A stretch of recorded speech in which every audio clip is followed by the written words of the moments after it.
Hi everyone, मैं सत्यम आज फिर आपके सामने हाजिर हूँ द हिंदू का एक एडिटोरियल लेकर, जिस पे हम लोग कुछ डिस्कशन करेंगे और जानने का प्रयास करेंगे। आज का जो एडिटोरियल है that is will a colony on Mars इवर be feasible. हम ह्यूमन अपने आप को मल्टी प्लेनेटरी स्पीसीज बताते हैं, तो क्या मार्स जो एक प्लेनेट है उस पर जो लाइफ है, उस पर जो कॉलोनी है, जो कोलोनाइजेशन का जो सोच है वो फिजिबल है, वो प्रैक्टिकल है रियल लाइफ में, वो रियलिस्टिक है कि नहीं। आज इसी पे ये जो एडिटोरियल है वो टिका हुआ है।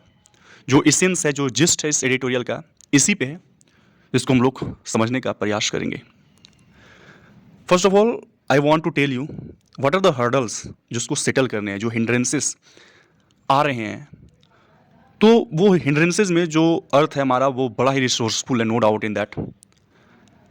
बट उसके पीछे अगर देखा जाए तो उस रिसोर्सेज को जो हम अनजुडिशियसली यूज कर रहे हैं वो किस हद तक अफेक्ट कर रहा है हमारे अर्थ को। क्योंकि ऐसा जताया जा रहा है, ऐसा बताया जा रहा है कि कभी ना कभी भविष्य में ऐसा हो सकता है कि जिस तरह से डायनासोर्स की जो प्रजाति रही वो गायब हो गई हमारे अर्थ से, तो मे बी इन फ्यूचर की कोई एस्टेरॉइड्स टकराए और धरती पे यानी कि अर्थ पे वो तबाही मचाए, और हो सकता है कि जो ह्यूमन का जो स्पीसीज है वो समाप्त हो जाए। दैट्स वाई एक इंडेवर है कि कुछ प्रजाति को मार्स पे सेटल किया जाए। ये कुछ साइंटिफिक मुद्दे हैं जिस पे हम लोग ज़्यादा डिस्कस नहीं करेंगे, हम लोग एडिटोरियल को पढ़ेंगे और एडिटोरियल्स के इसेंस को हम लोग ध्यान में रखने का प्रयास करेंगे। अगर इस अर्थ और मार्स को कंपेयर किया जाए तो दीज आर द डेटा जो हम लोगों को जानना चाहिए। अगर हम लोग दो तीन जो मुख्य रिसोर्सेज हैं अगर उसकी बात की जाए तो उसको कंपेयर कर देखा जाए तो किस हद तक खड़ा है, कहाँ पे खड़ा है मार्स, वो कुछ हम लोग जान पाएंगे। अगर देखा जाए एयर जो सबसे इंपॉर्टेंट है, there is air on Mars, but it is 1% of the air pressure of the Earth atmosphere and it is made of poisonous CO2। अब आप समझ सकते हैं कि वहाँ जीना कितना मुश्किल है। अगर वाटर की बात की जाए तो there is water, but that water is frozen either buried under the dirt और lock in polar ice caps. Water तो है लेकिन वो वाटर क्या है, डर्ट में वेरीड है या फिर वो पोलर आइस कैप्स में लॉक्ड है। अगर ग्रेविटी की बात की जाए तो ग्रेविटी भी क्या है, बहुत कम है ना अर्थ के मुकाबले। और वहाँ पे जैसे यहाँ पे क्या है कि कॉस्मिक जो रेज आते हैं सन से या फिर जो रेडिएशंस आते हैं सन से, उससे बचाने के लिए हमारे पास अर्थ के पास कुछ है ना, जिसको हम लोग मैग्नेटिक फील्ड बोलते हैं, जो हमको रेडिएशन से बचाता है। लेकिन वहाँ पे कोई भी ऐसा फील्ड नहीं है, वहाँ पे कोई ऐसा रेज नहीं है जिसको जो रेज से हमको बचा सके, जो हार्मफुल रेज है वो उस रेज से बचा सके। हम लोग इस बात पे आ सकते हैं कि बहुत सारे ऐसे हर्डल्स हैं, हिंड्रेंसेस हैं जिसको साइंटिस्ट को अभी भी क्या करना है, सेटल करना है, तभी वहाँ पे जो जीवन है वो पॉसिबल हो सकता है। आइए हम लोग एडिटोरियल की ओर अग्रसर करते हैं। बताया जा रहा है कि जो ह्यूमन कोलोनाइजेशन है of the solar system has a long been captivating concept. ये क्या है, बहुत लंबे समय से एक बहुत ही कैप्टिवेटिंग, बहुत ही एट्रैक्टिंग कंसेप्ट बना है, with Mars being the most alluring target. और उसमें भी है ना, जो मार्स है, जो मार्स प्लेनेट है, जो रेड प्लेनेट है, वो बड़ा ही एल्यूरिंग टारगेट रहा है, बड़ा ही फैसिनेटिंग टारगेट रहा है। देखिए प्रयास करना चाहिए, this should be the human tendency, ये ह्यूमन काइंड का एक प्रवृत्ति होनी चाहिए। क्योंकि understanding whether life existed elsewhere in the universe है ना beyond earth is a fundamental question of human kind. मतलब ह्यूमन काइंड जो है ना उसको एक्सप्लोर करने की प्रवृत्ति हमेशा होनी चाहिए, है ना, कि क्या दूसरे प्लेनेट पे लाइफ एग्जिस्ट करता था या नहीं करता था। This should always be the fundamental question of the human kind. तो एक्सप्लोर करना चाहिए और पता करना चाहिए कि किस हद तक हम, कहाँ तक हम पहुँच सकते हैं। और उसी दरमियान जो मार्स रहा है वो बहुत ही फैसिनेटिंग टारगेट रहा है कि वहाँ पे कॉलोनी बसाया जाए। The red planets mistake stems from its unique status. अब क्यों ऐसा रहा है, मार्स ही एक एल्यूरिंग, एक फैसिनेटिंग टारगेट क्यों रहा है? क्योंकि इसका जो मिस्टिक है ना, इसका जो मिस्ट्री है वो स्टेम्स करता है, उत्पन्न होता है, डेवलप होता है इसके यूनिक स्टेटस से। इनका मार्स का जो यूनिक, जो अनोखा, जो विचित्र स्टेटस है, और वो स्टेटस क्या है कि as a former haven for life, है ना, जीवन के लिए फॉर्मर हेवन है ये, है ना, making it an enticing destination. और इसको क्या बना दिया गया है, इंटाइसिंग डेस्टिनेशन बना दिया गया है ना। मतलब एक बहुत ही फैसिनेटिंग, एक बहुत ही एल्यूरिंग डेस्टिनेशन है।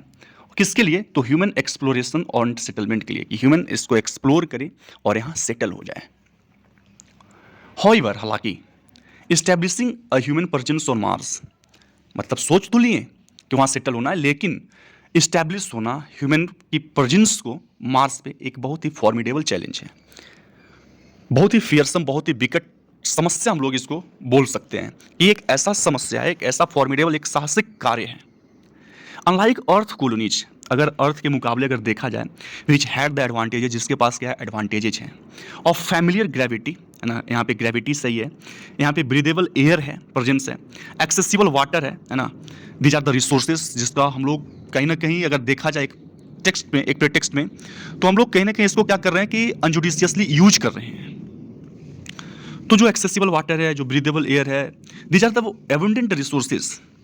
लेकिन जो मार्स है वो offer none of this luxuries, लेकिन मार्स के पास ऐसी कोई लग्जरीज वहाँ पे अवेलेबल नहीं है। द मार्शन इन्वायरमेंट, यानी कि जो मार्स का जो इन्वायरमेंट है वो बहुत ही हार्श है, विथ टॉक्सिक कार्बन डाइऑक्साइड। हम लोगों ने पहले ही पढ़ा कि जो वहाँ की जो कार्बन डाइऑक्साइड है बड़ा ही टॉक्सिक कार्बन डाइऑक्साइड है। वाटर जो है फ्रोजन है, पोलर आइस कैप्स में अवेलेबल है ना। वहाँ की ग्रेविटी जो है अर्थ के मुकाबले बहुत कम है, एंड रिलेंटलेस कॉस्मिक रेडिएशंस, और जो कॉन्स्टेंट कॉस्मिक रेडिएशंस हैं उससे बचाने के लिए हमारे पास कोई भी फील्ड वहाँ पे उपलब्ध नहीं है। So these are the hindrances जिसको सीमेंट करने की ज़रूरत है साइंटिस्ट को, और ये काफ़ी एक फॉर्मिडेबल चैलेंज है डिस्पाइट दीज ऑब्स्टिकल्स। अब क्या है कि एक कहावत है कि necessity is the mother of invention, है ना, आवश्यकता या आविष्कार की जननी होती है। तो डिस्पाइट दीज ऑब्स्टिकल्स, है ना, ये सारे ऑब्स्टिकल्स के बावजूद, ये सारी बाधाओं के बावजूद, ह्यूमन इंजेन्यूटी, ह्यूमन का जो इंजेन्यूटी है ना, उनका जो क्रिएटिविटी है, उनका जो कांस्टेंट इनोवेशंस है ना, एंड एडेप्टेबिलिटी, और जो एडेप्ट करने का जो गुण है ह्यूमन में, make colonization a possibility. Colonization का जो सोच है कहीं ना कहीं उसको एक प्रैग्मेटिक रूप देता है, उसको एक रियलिस्टिक रूप देता है। और वो क्या है कि जो ह्यूमन काइंड का जो इंजेन्यूटी है ना, जो क्रिएटिविटी है, जो इनोवेशन है, और एडेप्टेबिलिटी है ना, एडेप्ट करने का जो गुण है, वो कहीं ना कहीं मार्स पे कोलोनाइजेशन को एक क्या देता है, एक पॉसिबिलिटी देता है, एल्बिट अ डिस्टेंस मैन। यद्यपि वो जो कोलोनाइजेशन है ना, वो बहुत ही अभी दूर है ना, फिर भी कहीं ना कहीं there is a glimmer of hope, वहाँ पे चांसेस हैं, पॉसिबिलिटीज देयर।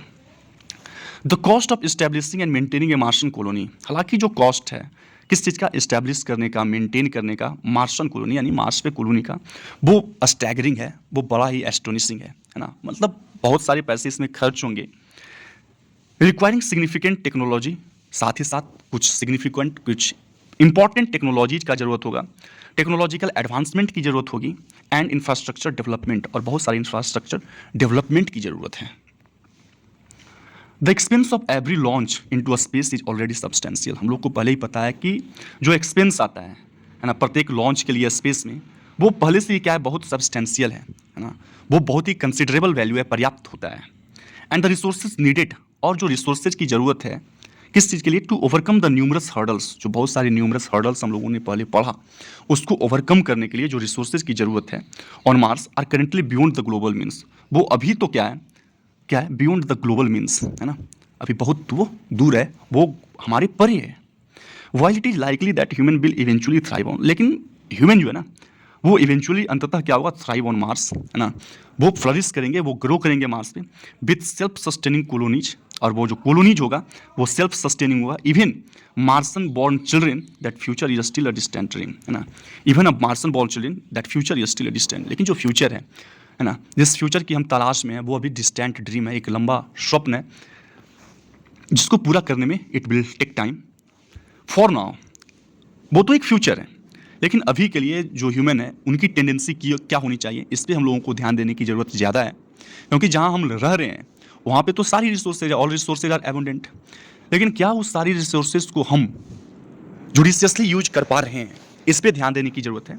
तो बता रहा है कि for now the challenges of Martian colonization serve as a poignant reminder, कि जो अभी जो चैलेंजेज है, और चैलेंजेस किसका है, तो मार्शन कोलोनाइजेशन का, मार्स पे कोलोनाइजेशन का, वो सर्व करता है एज ए पोइग्नेंट रिमाइंडर, एक बहुत ही तीखी रिमाइंडर के तौर पे क्या करता है, सर्व करता है ऑफ द रिमार्केबल एडवांटेजेज, उस रिमार्केबल एडवांटेजेज का जो हम इंजॉय करते हैं, जो हम इंटरटेन करते हैं अर्थ पे।